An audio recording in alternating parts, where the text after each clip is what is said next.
Hi everyone, Gary Sibs here. I'm back with Cheltenham Ante Post video 3 with a couple of bets for you today. First, just going to talk about the weekend's racing. We've obviously got quite a big weekend ahead of us. The will it or won't it happen of Energumene versus Shishkin being probably the biggest talking point of the weekend, and it is set to happen. Is it a good thing or bad thing? I tell you, it's a good thing. As long as it happens now, it happens at Cheltenham, and you want to see these clashes of the best horses around taking each other on as often as we can. So it can only be a good thing. You all know my thoughts on it. I'm a huge Energumene fan. I'm a Shishkin fan as well. Don't get me wrong. I'm not saying Shishkin is not top quality. He is, and it's going to be a quality race. I can't wait to see it. Unfortunate thing for me is I'll actually be playing football at the time it's run, so I won't have to get off the pitch for another half an hour or so after, straight in the change rooms and get on the phone and watch the replay. My thoughts on the race is I do genuinely think Energumene will win. I just think he will have too much in the tank for Shishkin. I don't think Shishkin's jumping has ever been put under pressure. I think Energumene's pace will test that jumping and will put him under pressure. He may well be able to handle it. He may be able to take it all in, suck it all up, and still deliver a blow at the end. Only time's going to tell with this, isn't it? Doesn't matter which side of the fence you're on, time will tell. When I get into my bets later on, you'll all know that Energumene is going to be one of them today, because I openly said before, if this clash was to happen, I will back Energumene, because if he wins, obviously, as much as he's a fairly short price now, that price is going to get even shorter after Saturday should he win. So I'm not going to take the chance and wait to see him against Shishkin for him to end up being. I would think, depending on how close it was, if he beats Shishkin on Saturday, he's going to be at least joint favourite, if not favourite. I feel, unless it's an absolute annihilation, which I don't see it being, they'll still take into account the fact that Shishkin has run and won at Cheltenham twice, and Energumene hasn't run there yet, and it's a different track to Ascot. So that price, even if Energumene wins, still isn't going to be. It's not going to end up being too big a favouritism towards Energumene, like I say, unless it's a hammering. But yeah, really looking forward to the race, and good to see, even though it's a small field, you don't mind when it's top horses getting up against each other. I've heard a lot of people saying that first floor being in the race is a bad thing for Energumene. I completely disagree. First floor, let's get this out of our heads. First floor is not a horse that has to front run.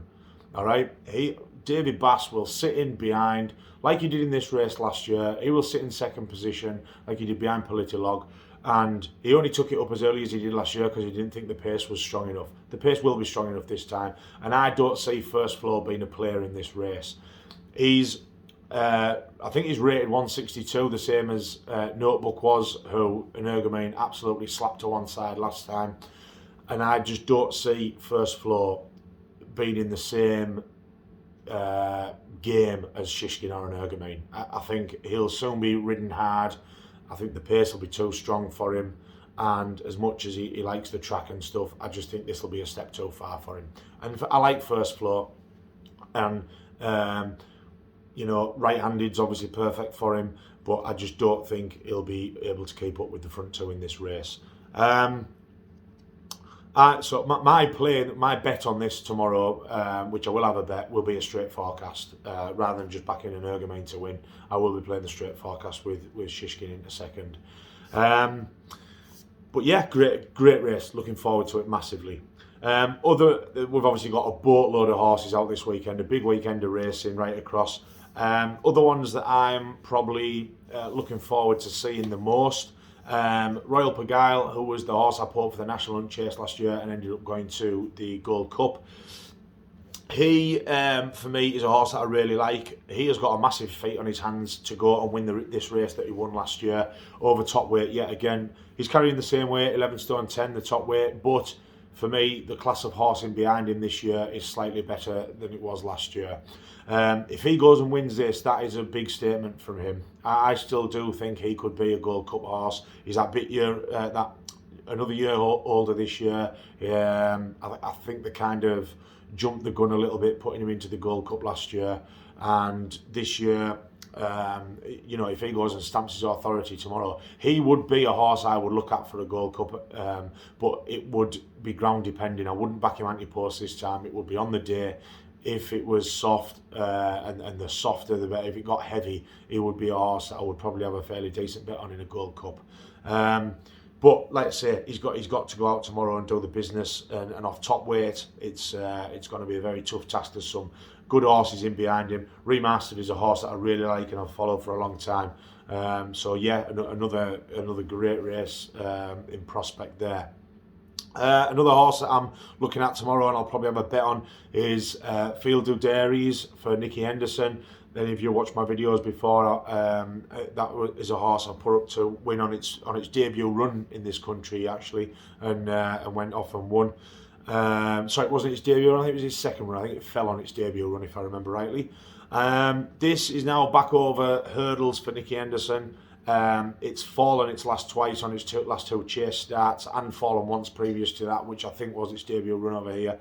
So, I think they're just sending it back over hurdles, trying to get its confidence back up. Hurdle marker 138. This horse has run off 145 over fences before, so there is maybe a £5 to £7 room for manoeuvre in his mark there.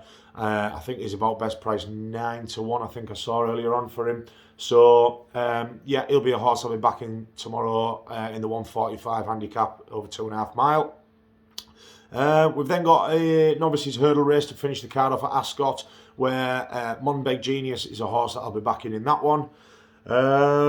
He was really impressed me on his debut run for the yard for the John Joe O'Neill combination, father and son.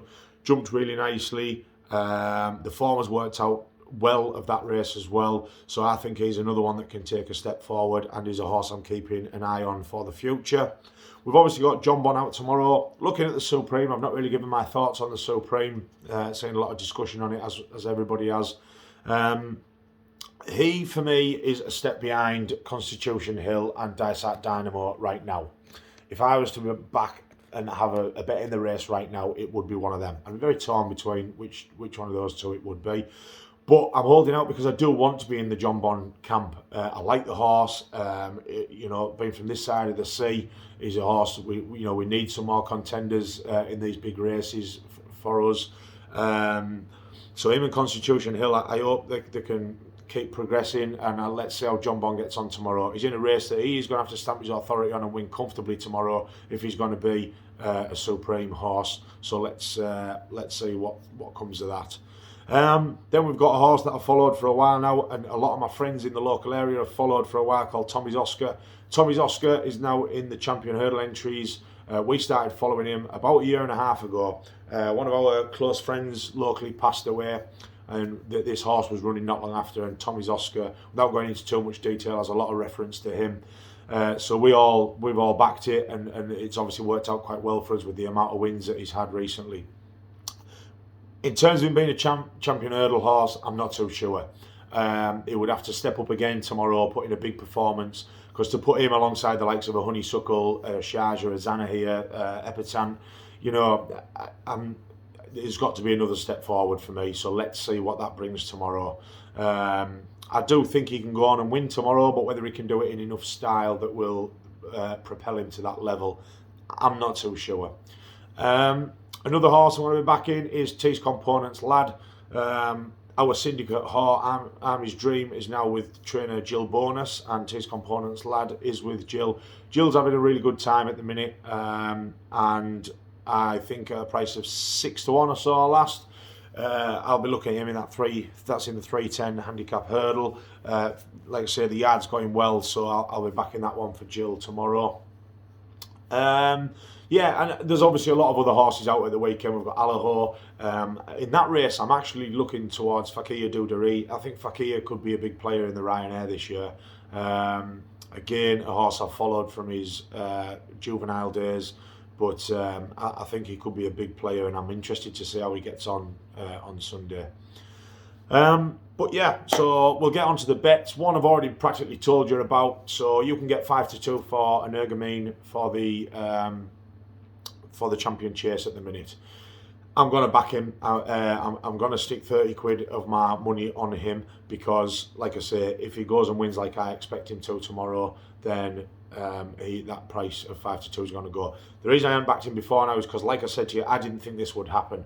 I thought one or the other, particularly I thought Shishkin Moore would not go to the Clarence House, so I didn't think this would happen, and therefore I thought the prices would pretty much be the same on the day. So I wouldn't back Ante Post. I'd look for something that I could maybe think is value against those two that, you know, one of them could not turn up. We saw what happened to Energumene late on last year. But I'm going to take the bet now. I'm going to, like I say, put £30 at 5 to 2 on him. I wouldn't be surprised. I don't know what happened with Allo on Sunday, but just keep this in your mind.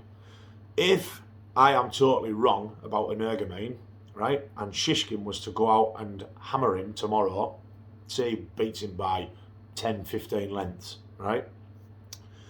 And Allaho underperforms at 2.5 mile on Sunday. Could there be a Willie Mullins switch? And could Energumene end up in the Ryanair and Allaho end up in the champion chase? I've heard it mentioned, maybe Road to Cheltenham mentioned that today, I think. And I just thought that could quite well be something that could happen. Won't know that till after this weekend. And if that did happen, even though Energumene, that means Energumene's lost this race, I would still back him again in the Ryanair, because there's nothing in the Ryanair as good as Shishkin except for Allaho at the minute. So yeah, let's just bear that in mind. Keep your mind open that things could change. This might be Willie Mullins saying, right, well, we'll have a crack at Shishkin and see if Energumene is good enough, and if he is, right, we'll continue on the champion chase. If he's not, we'll go down the Ryanair. So yeah, just bear that in mind. But my first bet today is Energumene, 5 to 2, £30 win in the champion chase. The next one of my bets also runs this weekend, and I was going to wait till afterwards, but I've decided I'm going to take a punt. I've waited long enough on some of these bets, and like, you know, your Galvins and whatever lost the big prices and all them. So I'm going to take a punt on this one, and the bet is for the Albert Bartlett. My selection, Jerry Colomb, is currently 20 to 1 for Gordon Elliott, same colours as Bob Ollinger and Aspire Tower, etc. This horse has won over 2.5 miles on debut, and I remember watching that race, won really well, finished off the race really strongly, and I remember thinking to myself, that horse could step up to 3 mile. But, you know, you never know if those horses are going to stay there and end up in a Ballymore. It is set to run over 3 miles on Sunday over at Thurles. So, yeah, I'm willing to take it that's where he'll stay, that he'll win on Sunday. I think he's a fairly short price favourite, maybe 4 to 6, something like that. But I do expect him to win. And then go on to the Albert Bartlett. News has just come out. I've got 20 to 1 there. I've wrote this out this morning. I'm currently recording this around 3 o'clock-ish, I think it is, on Friday. I just saw a tweet before I came on here, which I'm assuming is new news, that Blazing Carl is injured and going to miss Cheltenham. I don't think that has affected the 20 to 1, so we'll stick to the 20 to 1 for Jerry Colomb. Shame Blazing Carl is injured. Real big shame. You want to see these horses get to the festival and all run against each other. But he will be back. It sounds like it's a minor setback, nothing too serious, but it just does mean that he will not be back to the back end of the spring. But yeah, my horse here, he shook off the second on his debut, who looked to be going side by side with him 2 out, and he shook him off really well, powered off to the line. That second place has come out and won a race since, so that has bunked that form up really good. And he looked like a horse that would step up to 3 miles, no problem at all. If you have a look through his breeding, he is out of Saddler Maker, who was out of Saddler's Wells, and who were renowned for producing the stayers. You've got Bristol Demai, Apples, Jade and Co, all out of that side of him.